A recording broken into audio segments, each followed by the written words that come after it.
Байланыста қысқаша кино. Мен бүгін сіздерге Атака Титанов фильмін қысқаша айтып беретін болам. Бірінші бөлім.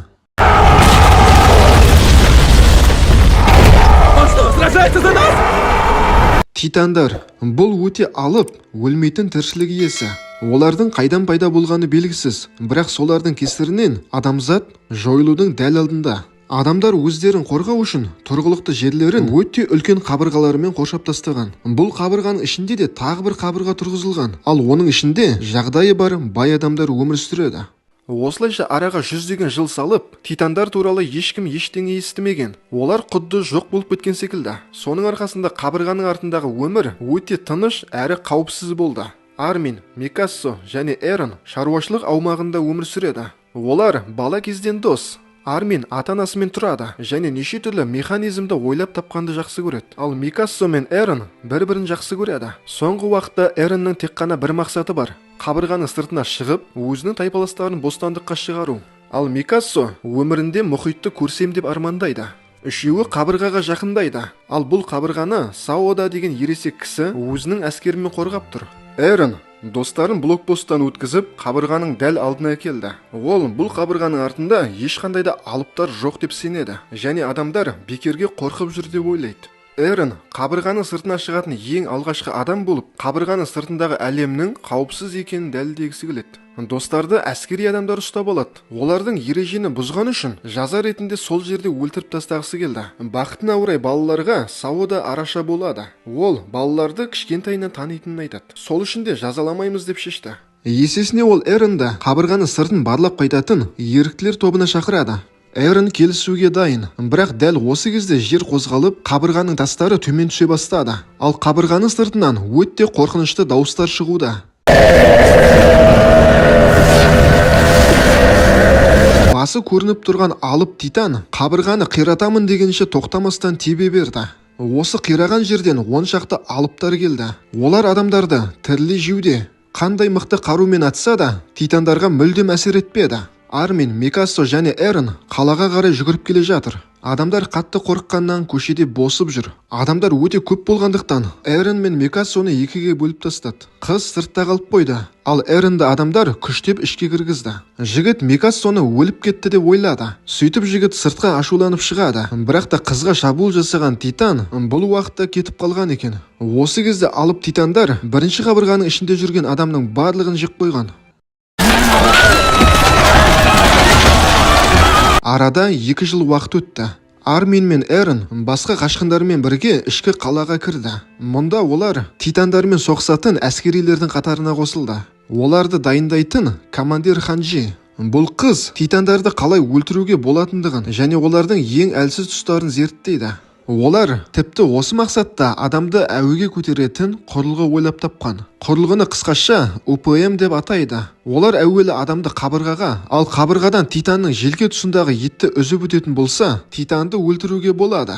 Осы кездің өзінде қабырғаның сыртында алыптарға 2 адам аңшылық жасап жүр. Олардың бірі капитан Шикишима және оның серіктесі құпия әйел. Бұл екеуі ең мықтылары. Олар УПМді басқаларға қарағанда өте жақсы меңгеріп алған. Және қазірдің өзінде олар 10даған алып титандарды өлтірген. Осындай сәттіліктерге қарамастан титандарды тоқтату мүмкін болмай тұр.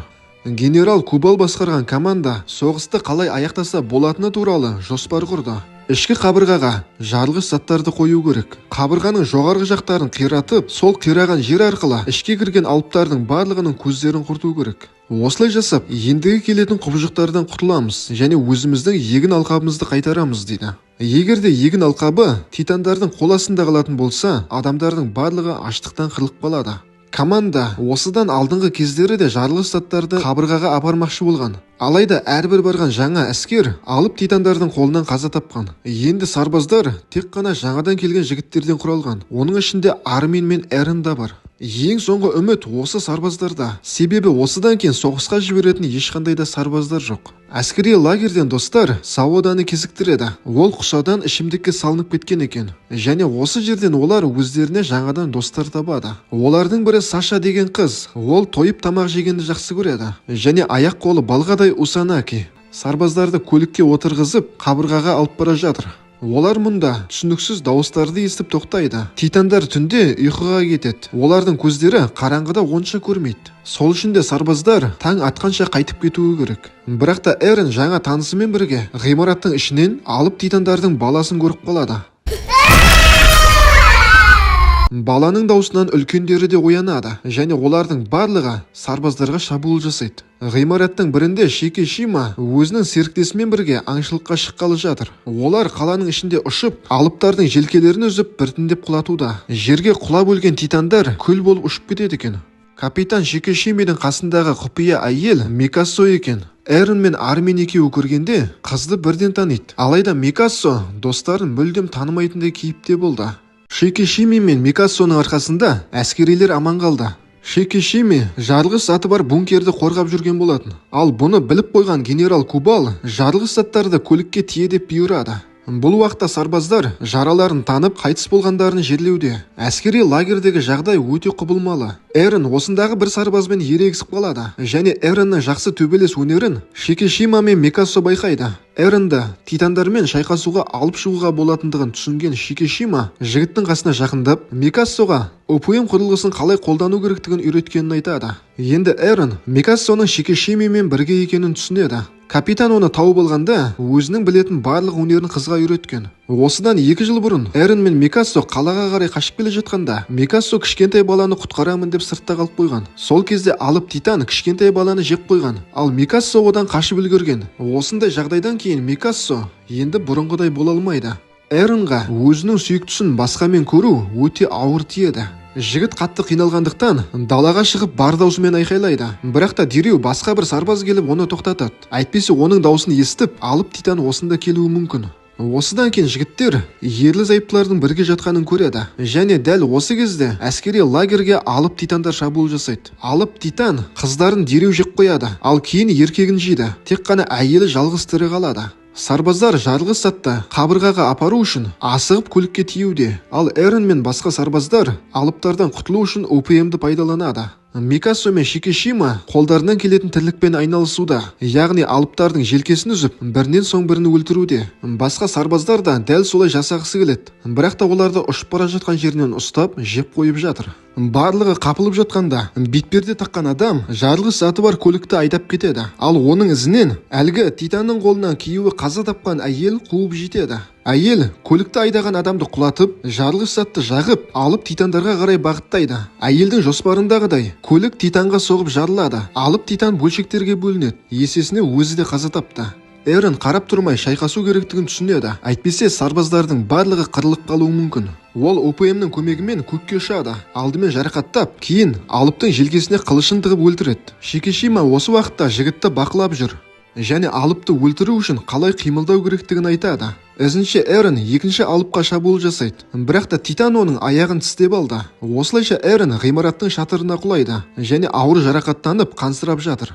Бывает, не везет. Төменде әлі де соғыс болып жатыр. Сарбаздар достарын құтқару үшін алыптарды өздеріне алаңдатуда. Басқалары бір-бірін құтқарып жатқанда, титандардың ішіндегі ең толығы және ең ірісі Арминді қолына ұстап алды. Титан Арминді аузына салып, енді шайнап жұтқалы жатқанда, Эрен досы үшін өзін құрбан қылады. Ол титанның аузына секіріп, Арминді итеріп жібереді де, алыптың асқазанына түседі. Ол алыптың асқазанында жемтікке айналған сарбаздарды көреді. Дәл осы семіз титан өте мықты екен. Оған ешқандай қылыш та де әсер етпеді. Микасо Эреннің өлгенін естігенде қатты ашуланып титандарды бірінен соң бірін өлтіре бастады. Қыз Эренді әлі де сүйеді екен, және жігіттің бұрын сыйлаған қызыл орамалын әлі де тастамаған. Микасо ОПМнің күші таусылам дегенше дейін титандардың барлығын бірінен соң бірін өлтірді. Осы кезде қызды әлгі өте семіз титан тауып алады. Кенеттен ол орнынан тұрып, жаңа ғана жеген адамдарын құсайын деп жатқан секілді. Алайда оның орнына оның аузынан өте үлкен қол шығып, алыпты екіге бөліп тастайды.